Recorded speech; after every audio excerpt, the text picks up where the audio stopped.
ایک دفعہ کا واقعہ ہے، میرے آقا کریم صلی اللہ تعالی علیہ وسلم کے دربار میں حضرت انس اور حضرت عبداللہ ابن عمر بیٹھے ہوئے ہیں۔ آقا کریم صلی اللہ علیہ وسلم کے دربار میں بیٹھے ہیں اور کچھ گفتگو ہو رہی ہے۔ اتنے میں میرے آقا نے کہا کہ دروازہ کھولو انس، ایک ایسا شخص آ رہا ہے جس کو اللہ بے حساب و کتاب جنت میں بھیجے گا۔ حضرت انس کھڑے ہوئے اور دیکھا، دروازہ کھولا، دروازے پر ایک انصاری غریب شخص کھڑا ہے اور اس کی داڑھی سے پانی کے قطرے ٹپک رہے ہیں اور اس نے اپنے بغل میں اپنے جوتے لپیٹ کر رکھے ہوئے ہیں۔ حضرت انس ابن مالک فرماتے ہیں کہ ہم نے دیکھا وہ آیا، میرے آقا کریم صلی اللہ علیہ وسلم کے دربار میں بیٹھا، آقا کریم علیہ السلام کے ساتھ کچھ گفتگو کی اور کچھ مسائل کی تفصیلات پوچھنے کے بعد چلے گئے۔ حضرت انس ابن مالک فرماتے ہیں کہ دوسرے دن پھر میں اور حضرت عبداللہ ابن عمر آقا کریم علیہ السلام کے دربار میں بیٹھے ہوئے ہیں۔ ہم آقا کریم صلی اللہ علیہ وسلم کے ساتھ گفتگو فرما رہے ہیں، اتنے میں پھر میرے آقا نے کہا انس جاؤ دروازہ کھولو، دروازے پر ایک ایسا شخص ہے جسے اللہ بے حساب و کتاب جنت میں بھیجے گا، جسے اللہ بغیر حساب و کتاب جنت میں بھیجے گا۔ اللہ کے نبی نے جو ہی فرمایا، حضرت انس کھڑے ہوئے، دروازہ کھولا، دیکھا پھر وہی انصاری شخص، غریب انصاری شخص دروازے پہ کھڑا ہے اور اسی حالت میں پانی کے قطرے داڑھی مبارک سے گر رہے ہیں اور اپنے بغل میں جوتا رکھے ہوئے میرے آقا کریم صلی اللہ علیہ وسلم کی بارگاہ میں حاضر ہوا۔ حضور کر ایک بات کی تفصیل پوچھنی رہ گئی تھی، اس کی وضاحت فرما لیجئے۔ میرے آقا کریم علیہ السلام نے اس کی وضاحت فرمائی اور پھر چلے گئے۔ حضرت انس ابن مالک فرماتے ہیں کہ اتفاقاً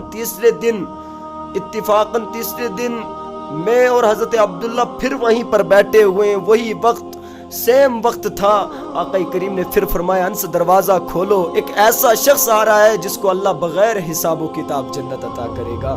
حضرت انس ابن مالک کا چہرہ کھل اٹھا، انہیں یقین تھا کہ وہی شخص ہوگا جو کل اور پرسوں آیا تھا۔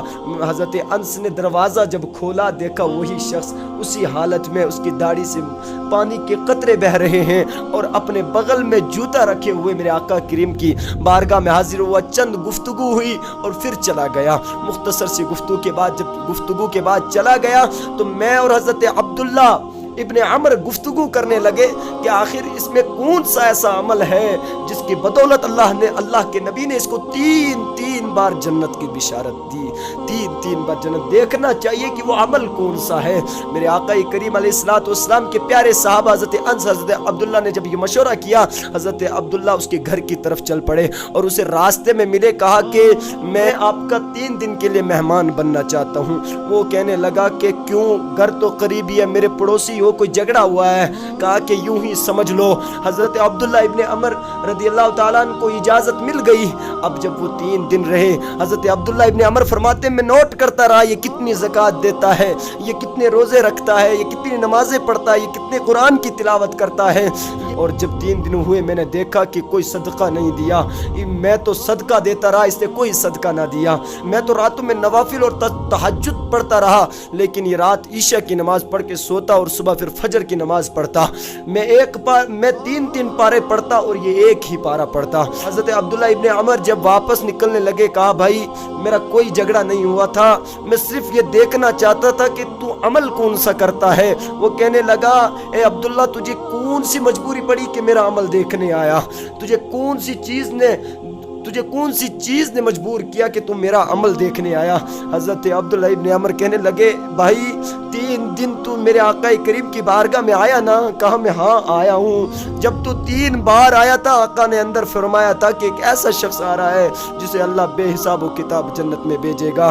کہا کہ مجھے تو کوئی پتہ نہیں کہ اس کی وجہ کیا ہے۔ اب حضرت عبداللہ ابن عمر جب نکلنے لگے، کہا رک جا، مجھے لگتا ہے کہ اس کی بنا پر میرے آقا نے کہیں مجھے جنتی نہ کہا ہو۔ کہا مجھے بتا وہ کون سی وجہ ہے؟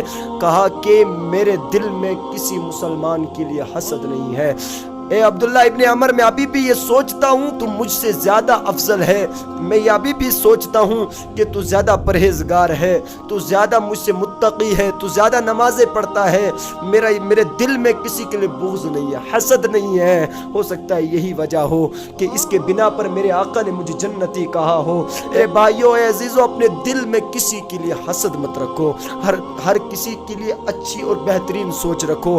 ہمیں اپنی سوچ نے تباہ کیا ہے۔